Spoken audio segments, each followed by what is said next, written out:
Hello everyone, welcome back to Sunshine Edu Hub. I am an educator सलोनी शर्मा. आज हम करेंगे important circuit diagrams chapter alternating current की. ये class 12th का chapter है अल्टरनेटिंग करंट. सो इसके कुछ इम्पॉर्टेंट सर्किट डायग्राम्स देखेंगे हम.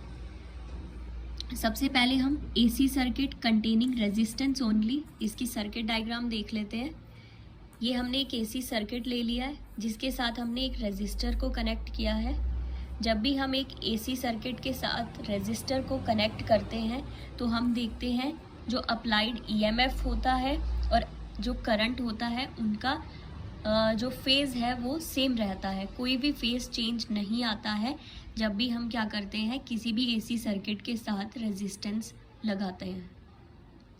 सो हम दूसरी डायग्राम देख लेते हैं. दूसरी ये जो सर्किट डायग्राम है ये है AC circuit containing inductance only.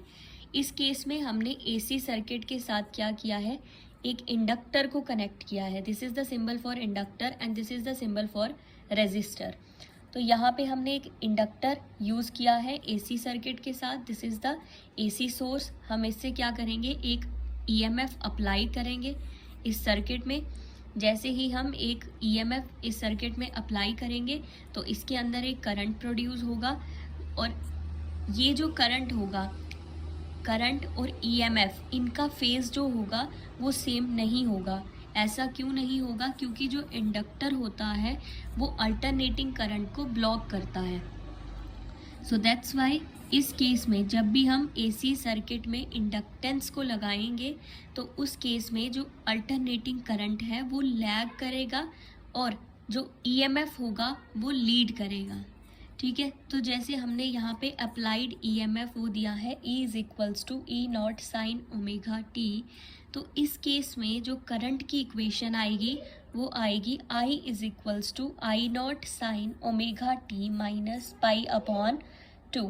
So this minus pi upon 2 indicates the lag in the current. ये करंट जो है इंडक्टर के केस में क्या करेगी, लैग कर जाएगी. और कितने फेज़ के साथ लैग करेगी, 90 डिग्री फेज़ के साथ लैग करेगी. This pi by 2, pi upon 2 means 90 degree. ठीक है, तो आई होप यू अंडरस्टैंड कि इंडक्टर जब भी हम एक AC सर्किट के साथ लगाएंगे तो उस केस में करंट लैग क्यों करता है, क्योंकि इंडक्टर जो है वो AC को ब्लॉक करता है.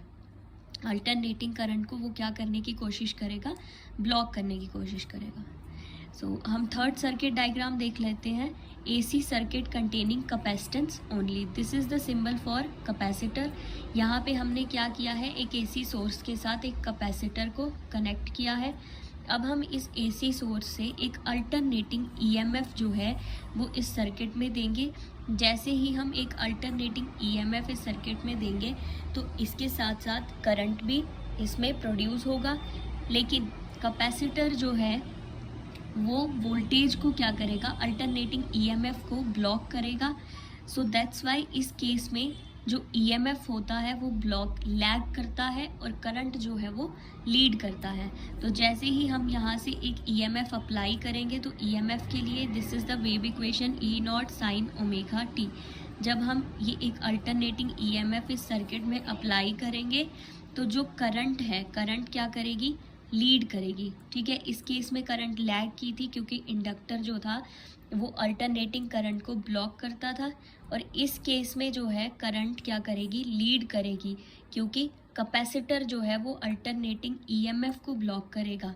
ठीक है, सो दैट्स वाई इस केस में करंट की जो इक्वेशन है वो आएगी I is equals to I not sine omega T plus pi upon 2. यहाँ पे जो करंट है वो लीड कर रही है और कितने फेज़ के साथ लीड कर रही है, पाई अपॉन 2 मीन्स 90 डिग्री फेज़ के साथ जो करंट है वो लीड कर रही है कैपेसिटेंस के केस में. I hope you understood about this.